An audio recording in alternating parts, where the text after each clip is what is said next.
Olá, sejam todos bem-vindos ao canal Não Sei, e hoje vou trazer um livro que é maravilhoso, fantástico. Para quem gosta de lógica, ele traz muitos argumentos e formas diferentes de pensar, que é A Lógica do Cisne Negro.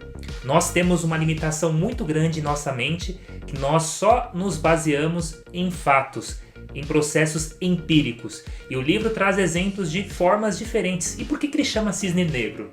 Antigamente, velho mundo lá, a Europa, eles tinham uma mentalidade que só existiam cisnes brancos, até porque nunca viram um cisne negro. E após o descobrimento da Austrália, identificou-se que existia cisne negro. E aí criam-se histórias e histórias depois do fato. Mas antes existe uma fragilidade no nosso cérebro, na forma como a gente pensa, de acordo com essa limitação. E o livro todo se baseia no quê? Nós somos muito fracos e acreditamos muito em previsões, enquanto a gente deveria estar pensando, depois de acontecer um fato, que atitude tomar. E com isso, vamos agora para o nosso vinheta e logo na sequência a gente continua.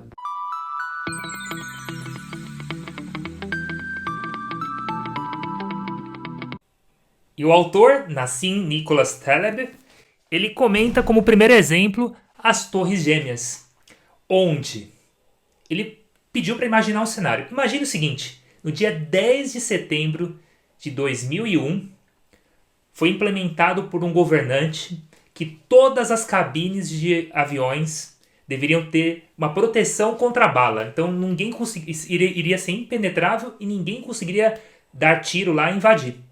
Isso teria sido criticado por todas as companhias aéreas. Não faz sentido, imagina. E ele poderia até usar o argumento falando que correr o risco de ter um ataque terrorista.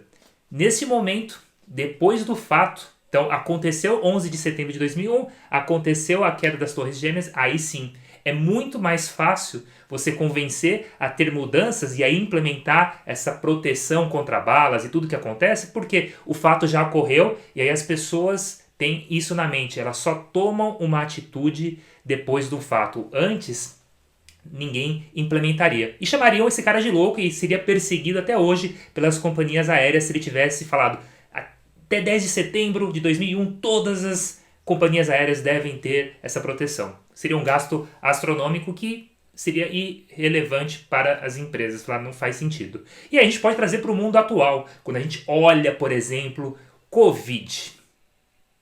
Muitas vezes as pessoas estavam despreocupadas até ter um caso que aconteceu com ela ou com a família ou que teve infelizmente alguma morte para tomar uma atitude drástica, mudar o comportamento. Muitos até não mudaram, mas imagine que a maioria que teve algum caso na família, a forma de se cuidar, a forma de se preocupar com relação à pandemia mudou bastante. E a pandemia trouxe outros grandes aprendizados. Imagine também um outro cenário. A gente está lá, tem um investidor, pesquisou uma área, fez vários estudos, conversou com um expert da área e falou: gostaria de abrir uma balada, um bar, um restaurante em algum local e aqui, se você abrir aqui, é infalível. Pode abrir que não tem jeito de dar errado.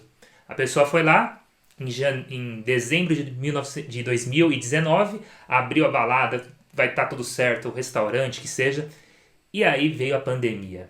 Com isso, aconteceu um fato que não se estavam esperando. Então, aquilo que seria infalível, que daria totalmente certo, não estava na previsão, a pandemia, para vir e acabar com ela. Então, o que o autor, o Nicholas, ele traz? Que nós não temos controle do que vai acontecer no futuro. E não adianta a gente querer prever futuros, porque ele pode vir vários cenários que a gente não imagina. O que ele nos ensina é, a partir do fato, a partir do momento que aconteceu algo, que ação tomar.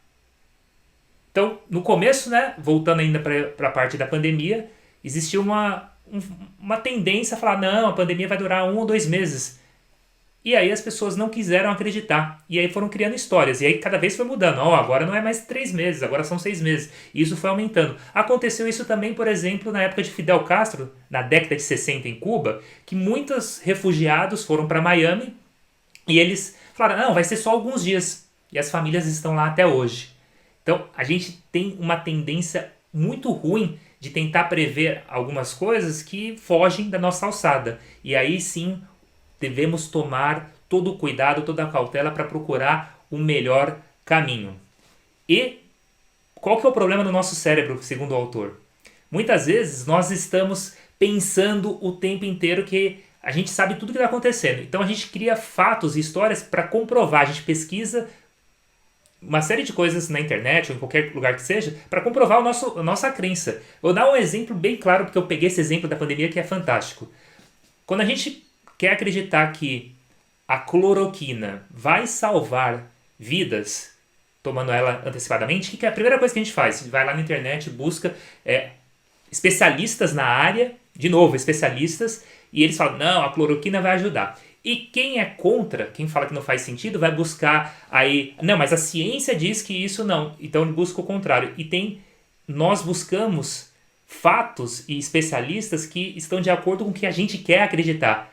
E ele dá vários pontos, né, durante o livro para a gente tem que mudar esse pensamento, essa forma de pensar. A gente tem que pensar muito fora disso. A gente tem que sair desse mundo que nosso cérebro só se baseia em fatos e a gente quer criar histórias comprovando.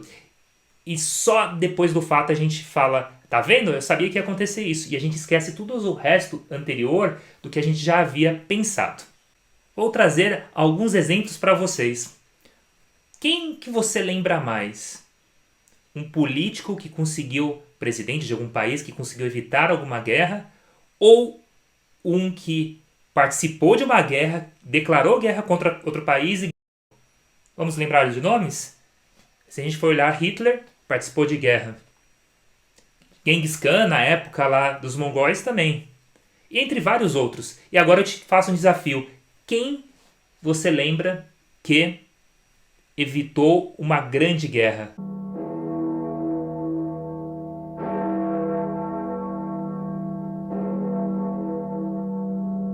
Como não teve o fato, muitas vezes a gente acaba esquecendo e menosprezando isso. Quem que inventou ou obrigou a utilização do cinto de segurança para evitar salvar vidas? Como os fatos não estão ocorrendo, porque as pessoas usam o cinto de segurança, que é obrigatório agora, muitas vezes a gente nem dá valor para isso. Agora, se tivesse uma morte atrás da outra na família e você lembrasse, poxa, por causa do cinto de segurança poderia ter salvado vidas, muitas vezes você daria valor. E é isso que nós temos que pensar o tempo todo. E o autor trouxe dois tipos de improbabilidades. O primeiro é o mediocristão e o segundo é o extremistrão. São nomes difíceis mesmo. O mediocristão, o que ele significa? Você pega uma amostra de milhares de pessoas, se vem uma pessoa a mais ou um fato adicional, ele não vai interferir no todo. O que eu quero dizer com isso? Então, há um início e um limite. Por exemplo, a altura. As pessoas medem de 50 centímetros a 2,5 metros, é o máximo. Então, se eu fizer uma amostra de 1.000, entrou o 1.001, independente da altura dele, ele não vai interferir na amostra. No entanto, no extremistrão há uma diferença. Onde você pega a amostra de 1.000, e aí vamos pegar um exemplo como uma riqueza. Então tem 1.000 pessoas que fizeram a experiência. Lá tem uma média de 10 mil, 20 mil reais essas pessoas. E aí entra um Bill Gates, entra o dono da Amazon, Jeff Bezos, e eles entram com seus bilhões, dá uma diferença enorme. E os maiores fatos da Terra que aconteceram, eles estão nesse extremistrão. E não no mediocristão. E ali que a gente não consegue, foge da nossa alçada, foge do nosso entendimento.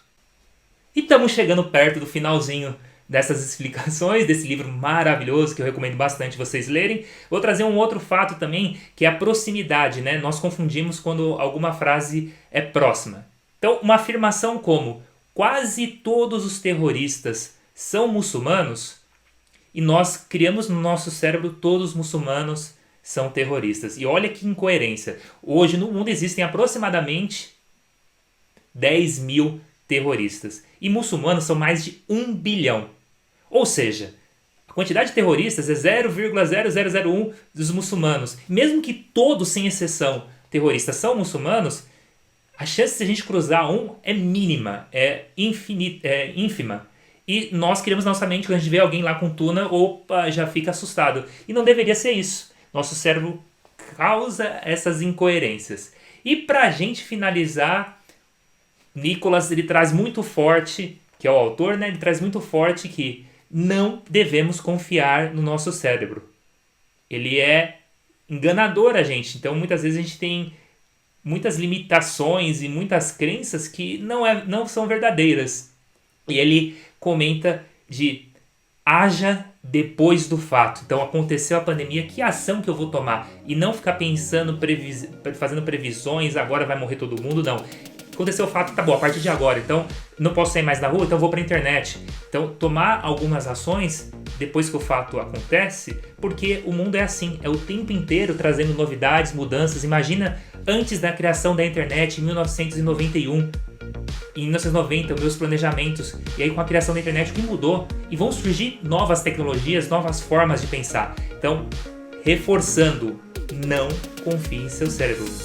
Haja após o fato e tome alguma ação. Isso segundo o autor. Então eu agradeço bastante para vocês que acompanham o canal Não Sei. Vamos trazer mais livros, um livro diferente todo mês. E fiquem ligados que o próximo livro também vai ser maravilhoso. Até mais!